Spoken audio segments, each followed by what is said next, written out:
ಮೊನ್ನೆ ಪತ್ರಿಕಾಗೋಷ್ಠಿಯಲ್ಲಿ ಅಭಯಚಂದ್ರ ಜೈನ್ ಅವರು ಕೂಡ ಹೇಳ್ತಾ ಇದ್ರು, ಒಬ್ಬ ರೌಡಿ ಶೀಟರಿಂದ ನ್ಯಾಯ ಸಿಗುವಂತದ್ದು ಸಾಧ್ಯನಾ ಅಂತ ಹೇಳಿ. ರೌಡಿ ಶೀಟರ್ ಇವನ ಅಪ್ಪ, ಅವನೊಬ್ಬ ಪಟ್ಟಿಂಗ. ಯಾಕಂತ ಹೇಳಿದ್ರೆ ರೌಡಿ ಶೀಟರ್ ದಾಖಲೆ ಬಿಡುಗಡೆ ಮಾಡ್ತಾರೆ, ದಾಖಲೆ ಬಿಡುಗಡೆ ಮಾಡ್ತಾನೆ. ರೌಡಿ ಶೀಟ್ ಆದಿದ್ರಿಂದ ಇವತ್ತು ಹಿಂದೂ ಸಮಾಜ ಬದುಕ್ತಾ ಇದೆ ಇಲ್ಲಿ.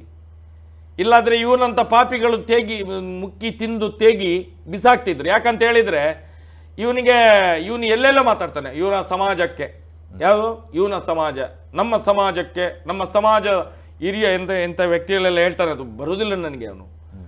ಅವನೊಬ್ಬ ಅವಿವೇಕಿ. ಇಲ್ಲಿ ಆಳ್ವಾಸಲ್ಲಿ ಇವಳು ಸತ್ಲಲ್ಲ, ಯಾರು? ಕಾವ್ಯ ಪೂಜಾರ್ತಿ.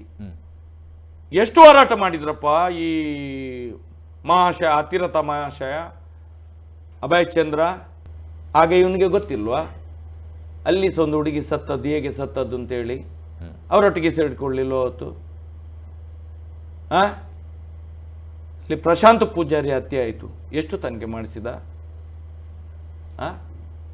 ಇಲ್ಲಿ ಭಾಳ ಹಿಂದೆ ಮುಲ್ಕಿಯಲ್ಲಿ ಸುಖಾನಂದಿಂದ ಹತ್ಯೆ ಆಯಿತು, ಎಷ್ಟು ತನಿಖೆ ಮಾಡಿಸಿದ ಇವ?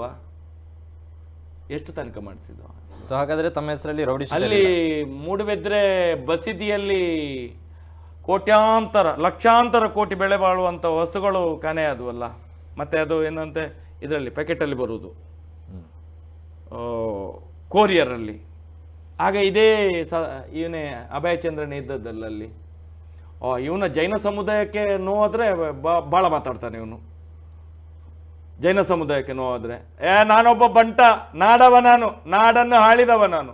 ನನ್ನ ಹಿರಿಯವರು, ನನಗೆ ಹೇಗೆ ಗೊತ್ತಿದೆ ನಾಡನ್ನು ಹೇಗೆ ಆಳ್ಬೇಕು, ಏನು ಮಾಡಬೇಕು ಅಂತ ಹೇಳಿ. ಇವನಿಂದ ಪಾಠ ಕಲಿಬೇಕಾಗಿಲ್ಲ. ಇವನೊಬ್ಬ ಸತ ಮೂರ್ಖ.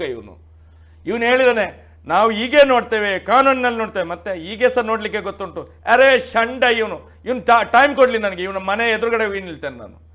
ಇವನ ಮನೆ ಎದುರುಗಡೆ ಹೋಗಿ ನಿಲ್ತೇನೆ ನಾನು. ನಾನೊಬ್ಬ ನಾಡವ. ನನಗೆ ನನ್ನ ರಕ್ತದಲ್ಲಿ ಹರಿಯುವಂಥದ್ದು ಪೂರ್ತಿ ಹಿಂದೂ ಸಮಾಜದ ರಕ್ತ ಹರಿಯೋದು ನನ್ನ ಜೀವದಲ್ಲಿ, ಗೊತ್ತಾಯ್ತಲ್ಲ. ಇವನು ಏನೋ ಬೊಗಳೆ ಬಿಟ್ಟರೆ ನಾನು ಎದುರಿ ಮನೆಯಲ್ಲಿ ಕೂತ್ಕೊಳ್ತಾನಂತ ನೆನೆಸಿದ್ದಾನೆ ಇವನು ಕಳ್ಳ. 100% ಸತ್ಯ ಅಲ್ಲ. ಇವನು ಇದ್ದಾಗ ಆದಂಥ ಪ್ರಕರಣ ಹುಡುಕ್ಲಿ ಇವನು. ಆ ಜೈನ ಸಮುದಾಯಕ್ಕೆ ಅನ್ಯಾಯ ಆಯ್ತಲ್ಲ ಅವತ್ತು, ಇಡೀ ಪೇಪರಲ್ಲಿ ಬಂತಲ್ಲ, ಮೂರ್ತಿ ಕದ್ದೋದ್ರು ಇವರೆಲ್ಲ ಮಾಡಿಸಿದ್ದು ಇವರು. ಲಾಸ್ಟ್ಗೆ ಇನ್ನು ಸಮಾಜ ಹೊಡಿತದಂತ ಹೇಳುವಾಗ ಅದನ್ನೇ ಏನೋ ಅದು ವಾಪಸ್ ಬಂದಿದೆ ಅಂತ ಹೇಳಿದ್ದು, ಒರಿಜಿನಲ್ ಡುಪ್ಲೇಟ್ ಗೊತ್ತಿಲ್ಲ ನಮಗೆ. ಆಗ ನಮ್ಮ ಮಾಧ್ಯಮದವರೊಬ್ರು SP ಹತ್ರ ಕೇಳಿದ್ರು, ಯಾಕೆ ಅದು ಬಂದ ವಸ್ತುಗಳನ್ನು ತನಿಖೆ ಮಾಡಲಿಕ್ಕಿಲ್ವಾ? ಹಾಗೇ ಕೊಂಡೋಗಿ ಎಲ್ಲಿ ಇಡುವ ಬಸ್ಸಿಯಲ್ಲಿ? ಅದು ಬಂದದ್ದು ಡುಪ್ಲಿಕೇಟ್ ಇದ್ದರೆ ಅದನ್ನು ಯಾರು ತನಿಖೆ ಮಾಡಿದವರು ಹಿಂದೆ 2 ವರ್ಷ ಕಾಲ? ಯಾರೊಬ್ಬ ಶೆಣೈ 12 ಮೂರ್ತಿ ಹಾಕಿ ಕಳ್ತಾನೆ. ಅದೆಲ್ಲ ನೋಡಿದರೆ ನನಗೆ ಡಿಪಾರ್ಟ್ಮೆಂಟಿಂದ ಒಂದು ಮಾಹಿತಿ ಬಂದಿತ್ತಾಗ, ಭಾರತ ದೇಶದ ಒಂದು ಇದರಲ್ಲಿ 30,000 ಕೋಟಿ ಬೆಲೆ ಬಾಳುವಂಥ 12 ಮೂರ್ತಿಗಳು. ಇಂಟರ್ನ್ಯಾಷನಲ್ ವ್ಯಾಲ್ಯೂಯೇಷನ್ ಎಷ್ಟು ಅಂದರೆ 1.25 ಲಕ್ಷ ಕೋಟಿ. ಯಾರು ಸ್ವಾಮಿ ಆ ಕೇಸನ್ನು ಮುಚ್ಚಿಸಿದ್ದು?